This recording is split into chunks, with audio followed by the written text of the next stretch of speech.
Kevin dan teman saya Mary. Di sini kita akan membahas tentang artikel air bersih, air kotor, dan filter air. Kita juga akan mewawancarai orang bernama Michelle.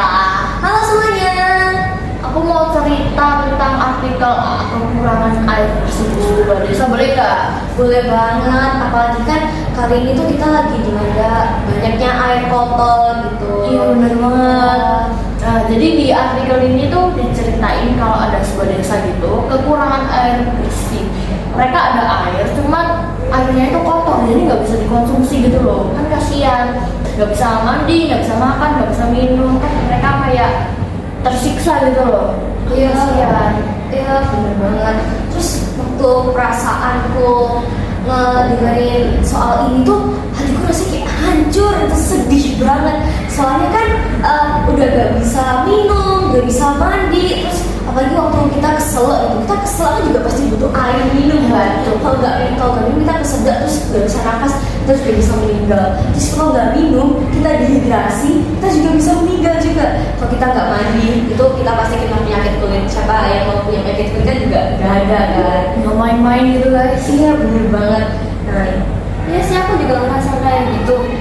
Dan di Indonesia ini air bersih kayak langka banget gak sih? Iya bener banget, langka banget itu ya. Terus tetanggaku tuh ya, bener-bener di sebelah rumah tuh habis mandi dia nggak pernah matiin keran air.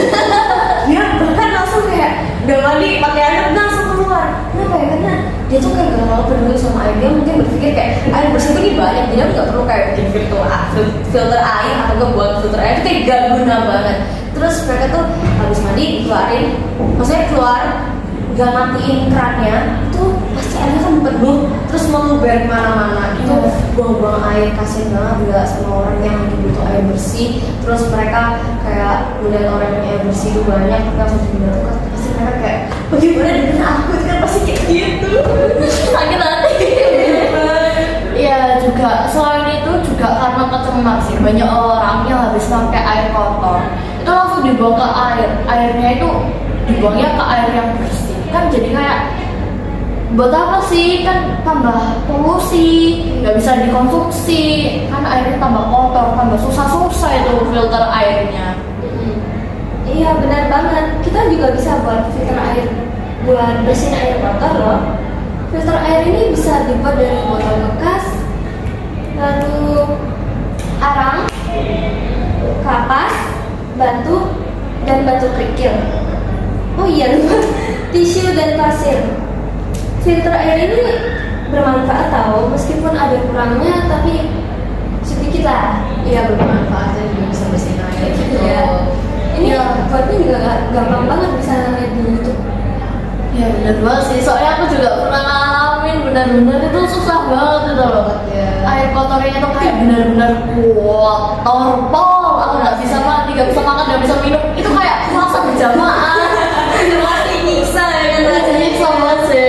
Jadi bermanfaat sih pas aku buat ini. Tapi masih ada kekurangan, tapi tetap bisa digunain lah, bermanfaat. Ya, aku pengen kasih tahu cara buat filter air, boleh nggak? Boleh banget sih.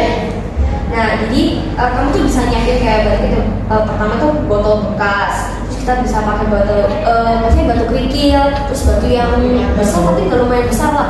Mungkin ukurannya bisa agak sedikit gede atau nggak kecil, tapi jangan terlalu besar, nanti takutnya nggak cukup dimasukin dari botol. Terus kita butuh tisu, butuh kapas, butuh pasir, terus kita butuh arang. Jadi kita butuh 7 bahan gitu kan. Terus alat-alatnya ini kita bisa pakai cutter atau enggak gunting. Cuman kalau misalnya kita pakai pisau yang gimana sih kan agak susah ya kan. Bagi kita harus kayak gini itu susah banget kan, maksudnya bahayain tangan gitu. Iya. Selanjutnya apa tuh? Nah, dengan kita bisa mulai dengan botol yang dipotong, tapi kayak nggak terlalu banyak gitu kan. Maksudnya dikit aja. Jadi kayak ini kan botol tuh gini ya, terus ada tutupnya, itu dipotongnya separuh aja, jangan semua dipotong. Nanti kan kalau misalnya semua dipotong, nggak ada alat buat nyanggah itunya, jadi maksudnya botolnya tuh nggak bisa kita sanggah. Terus kita pakai tisu, kita lipat persegi gitu. Kita butuh 5 atau 6. Terus itu kita masukin ke dalam botolnya.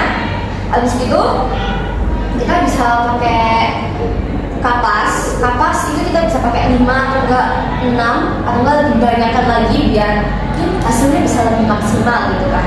Habis gitu kita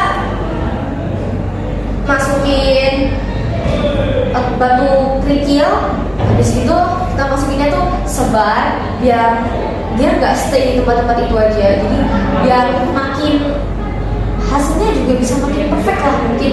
Habis itu kita masukin batu besar, habis itu batu besarnya tuh tau lah jangan terlalu besar, nih kalau terlalu besar kan nggak bisa masuk juga kan nanti kalau nggak bisa masuk terus kita juga masukinnya dikit kalau misalnya batu besar terus takutnya hasilnya juga nggak maksimal kan. Iya. Habis itu kita masukin pasir.